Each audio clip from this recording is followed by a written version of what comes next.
साथियों, चैप्टर 162 में हमने आपसे मेष लग्न की कुंडली देखने के बारे में बात की थी और इसी चैप्टर पर कुछ सवाल आए हैं, जिनमें एक सवाल तो श्री द्वारिका पारिक जी का है और दूसरा सवाल श्री नगेंद्र सिंह नरोका जी का है और दोनों के ही सवाल मिलते जुलते हैं, इसलिए इसको एक ही उसमें जवाब दे देते हैं। आप दोनों का सवाल एक ही है, करीब करीब। आपने पूछा है कि राहु ने जब स्थान का नाश कर दिया तो शनि ने अपनी प्रवृत्ति के अनुसार स्थान को बढ़ाया क्यों नहीं। यदि मैं सही समझा हूं तो आप दोनों का प्रश्न पूछने का आशय यही है। तो इससे मुझे ऐसे लगता है कि इससे पूर्व के चैप्टर्स में हमने आपको जो सूत्र बताए थे, आपने उनको ध्यान में नहीं लिया और सवाल पूछ बैठे। यदि आपने उन सूत्रों पर गौर किया होता तो इस प्रश्न की कोई आवश्यकता नहीं थी। फिर भी आपने अच्छा किया, संशय में रहने की बजाय पूछ लेना ज्यादा बेहतर विकल्प है। अब पहले हम राहु के विषय में विचार कर लेते हैं और राहु के विषय में हमने आपको बताया था कि राहु स्थान का नाश करके जिस राशि में बैठा है उसको बढ़ा देता है और चैप्टर 162 में हमने राहु को चतुर्थ स्थान में रखकर उसके बारे में बात की थी। अब देखिए, अन्य लग्नों के अनुसार यह चतुर्थ भाव कर्क राशि में बैठा है, तो यहाँ पर चतुर्थ का नाश भी करना है इसको और फिर चतुर्थ को ही बढ़ाना भी है, क्योंकि राशि और भाव एक ही हैं। तो चित्त भी मेरी पट भी मेरी ऐसा होगा नहीं। और शायद अब आपको समझ में आ रहा होगा कि जब हम अन्य लग्नों की बात कर रहे थे तब बार बार आपको यह कह रहे थे कि यह सूत्र मेष लग्न और स्त्री की कुंडली में लागू नहीं होंगे।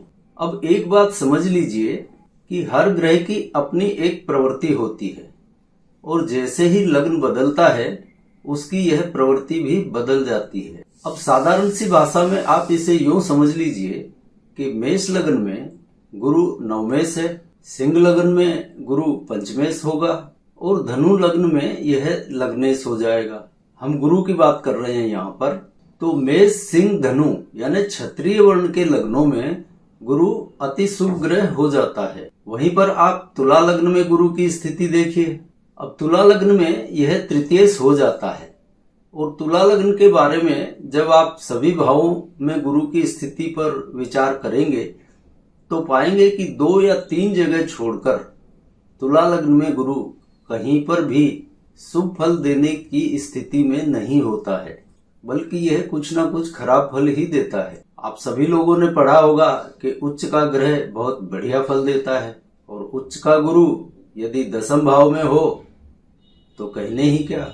यहाँ तक कहा गया है कि दशम भाव में उच्च का गुरु बैठा हो तो कुंडली के हजारों दोषों का नाश कर देता है। अब आप देखिए, तुला लग्न में दशम भाव में उच्च का गुरु बैठा हो तो यह कर्क का गुरु जो कि तुला लग्न के दशम स्थान केंद्र में होता है, यह अपने दशा काल में जातक को नानी याद दिलवा देता है और आपके आसपास ही किसी परिचित की इस स्थिति की कुंडली हो तो आप उसको अवश्य देखें और उससे गुरु की दशा के बारे में पूछिए कि वह समय उसका कैसा बीता। यहाँ हम बात कर रहे थे कि लग्न बदलने के साथ ग्रह की प्रवृत्ति क्यों बदल जाती है। उसका कारण समझ में आ गया होगा कि जैसे ही लग्न बदलेगा उसका भाव आधिपत्य ग्रह का बदल जाता है। यहाँ हमने मेष सिंह और धनु लग्नों में गुरु की बात की। अब देखिए, यही गुरु है जो क्षत्रिय वर्ण के लग्नों में बहुत शुभ फल दे रहा है और वही गुरु है जो तुला लग्न में दशम भाव उच्च का बैठकर भी नानी याद दिलवा रहा है। अब यहाँ पर गुरु में कुछ फर्क पड़ा क्या? भाई, गुरु तो गुरु है, वही गुरु दूसरे लग्नों में भी था, वही गुरु तुला लग्न में भी है, पर लग्न बदलते ही चूंकि भाव आधिपत्य बदलता है इसलिए सारा खेल, सारा फलित बदल जाता है। अब राहु की बात हम कर रहे थे तो राहु मेष लग्न में कहीं भी बैठा हो वह अपनी उच्च और नीच राशियों से ही फल देगा। पर राहु के बारे में एक बात पक्का है कि यह मेष लग्न हो या अन्य किसी भी लग्न में हो, जिस भी भाव में बैठता है इसकी कुछ प्रवृत्ति ऐसी है कि उस भाव से संबंधित फलों में कुछ ना कुछ कमी जरूर कर देता है। और यह बात हम आपको सिर्फ सुविधा की दृष्टि से कह रहे हैं कि आप ज्यादा उलझे नहीं। ये इसलिए नहीं कह रहे हैं कि राहु जिस भाव में बैठता है मेष लग्न में उसको डीएक्टिवेट ही करता है। यदि हम इसको डीएक्टिवेट होना कहेंगे तो उसके बदले में कोई ना कोई भाव एक्टिव होना चाहिए, जो कि नहीं होता है। और यदि ऐसा नहीं है तो फिर यह द्वैत का सिद्धांत नहीं है, बल्कि आप इसे यूं समझ लीजिए कि मेष लग्न में राहु कहीं पर भी बैठे, उसकी उच्च और नीच राशियों का कॉम्बिनेशन ऐसा बन जाता है कि उसको जिस स्थान में बैठा है उसके फलों को पूर्णतया देने का अधिकार नहीं रह जाता है। फलस्वरूप उस भाव के फलों में कमी आ जाती है।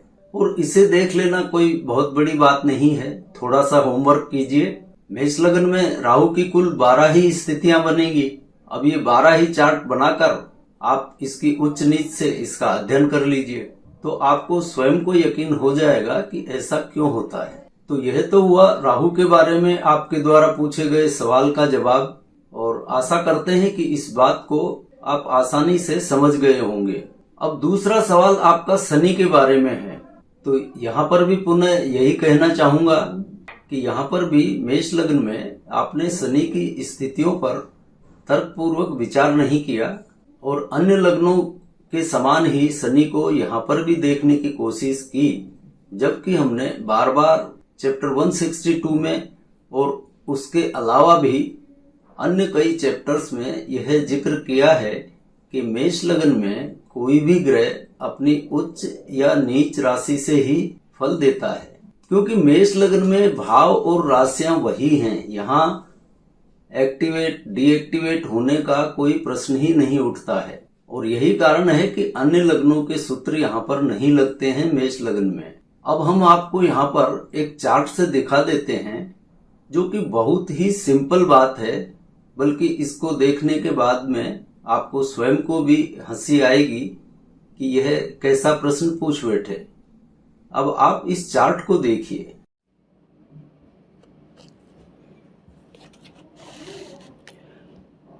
यहाँ मेष लग्न में प्रथम भाव में ही शनि यदि बैठा हो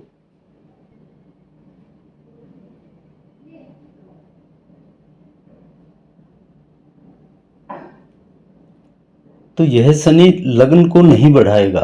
जैसे कि हमने आपसे पहले बात की थी कि अन्य लग्नों में शनि जहाँ बैठता है उस स्थान की वृद्धि करता है और राशि की हानि करता है, पर आप यहाँ देख पा रहे हैं कि यह मेष लग्न में ही, मेष राशि में ही बैठा है और अपनी नीच राशि में बैठा है, इसलिए यहाँ पर यह प्रथम भाव को नहीं बढ़ाएगा। अब दूसरे भाव में शनि हो तब क्या होगा?